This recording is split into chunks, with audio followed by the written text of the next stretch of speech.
Assalamualaikum warahmatullahi wabarakatuh. Perkenalkan, nama saya Wiki Suryana, NPM 101242236, Prodi Manajemen dari Kampus Universitas Teknologi Digital. Pada kesempatan hari ini saya akan menjelaskan mengenai riset pemasaran. Materi yang akan saya jelaskan pertama yaitu tentang paradigma bisnis.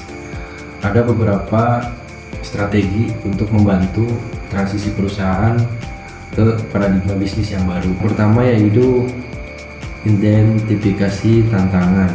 Yang kedua yaitu kembangkan strategi utama.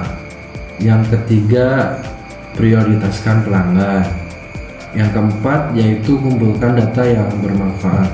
Materi yang kedua yaitu pemasaran dan riset pemasaran. Pemasaran adalah proses pelaksanaan, perencanaan, dan manajemen aktivitas, di mana tujuan utamanya yaitu untuk kepuasan pelanggan serta untuk mencapai tujuan bisnis tertentu. Riset pemasaran adalah proses pengambilan data dan analisa data untuk mengetahui keinginan pelanggan dan pasar. Riset pemasaran juga dapat membantu perusahaan untuk mengambil keputusan yang lebih baik dalam merancang strategi pemasaran. Yang ketiga yaitu klarifikasi riset pemasaran. Pertama yaitu riset deskriptif. Riset deskriptif berfokus pada menggambarkan karakteristik dan populasi tertentu. Yang kedua yaitu riset eksploratif, digunakan untuk mencari wawasan dan pemahaman masalah yang belum jelas. Yang ketiga yaitu riset kasual. Riset kasual ini dirancang untuk menentukan sebab akibat dan variabel tertentu. Yang keempat yaitu riset kualitatif. Riset kualitatif ini fokus pada pengumpulan data non kuantitatif seperti wawancara dan observasi. Yang kelima yaitu riset kuantitatif. Riset kuantitatif ini yaitu berfokus pada pengumpulan data dapat diukur, dianalisa secara statistik. Yang keenam adalah riset primer.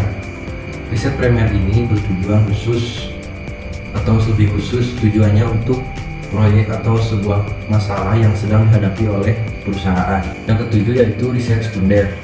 Riset sekunder melibatkan penggunaan data yang sudah ada seperti lembaga riset, pihak ketiga, dan industri. Yang kedelapan yaitu riset pasar. Riset pasar ini berfokus pada pemahaman pasar secara keseluruhan.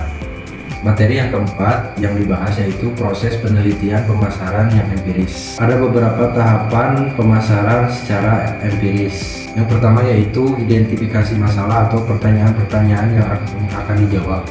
Yang kedua yaitu tujuan penelitian, dan yang ketiga yaitu metode penelitian. Yang keempat yaitu instrumen penelitian. Yang kelima sampel yang diteliti. Yang keenam analisa data. Yang ketujuh hasil masalah. Yang kedelapan hasil penelitian laporan. Yang kesembilan yaitu implementasi rekomendasi. 10 yaitu evaluasi dan tindakan yang akan diambil. Materi 5 yaitu menjelaskan tentang marketing, research, dan research proses. 1. Memahami proses masalah. Yang kedua, tentukan tujuan penelitian. Yang ketiga yaitu metode penelitian yang sesuai. Keempat, sampel yang akan diteliti. Kelima, buat instrumennya. Keenam, pengumpulan data. Yang ketujuh, analisa data. Yang kedelapan, interpretasikan hasilnya. Yang kesembilan, buat rekomendasi, tindakan, dan yang perlu diambil. Yang kesepuluh, susun laporan penelitian. Materi yang keenam yang saya akan bahas yaitu masalah gap penelitian pemasaran.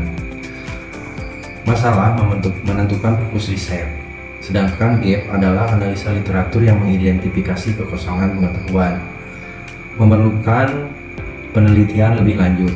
Kedua konsep ini bekerja sama untuk membimbing atau merencanakan dalam pelaksanaan riset pemasaran yang efektif.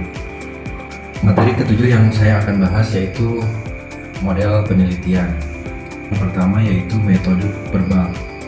Metode verbal ini adalah metode deskripsi naratif, yaitu hubungan antara variabel dalam penelitian. Yang kedua yaitu grafik model. Grafik model adalah representasi grafis hubungan antara dua variabel penelitian serta menggunakan diagram atau grafik untuk memvisualisasikan struktur dan hubungan dua variabel. Yang ketiga yaitu mathematical model. Mathematical model adalah representasi matematis dari hubungan antar variabel dalam penelitian. Sekian penjelasan materi riset pemasaran yang bisa saya sampaikan. Mohon maaf jika ada kesalahan kata-kata atau pembicaraan. Akhir kata, wassalamualaikum warahmatullahi wabarakatuh.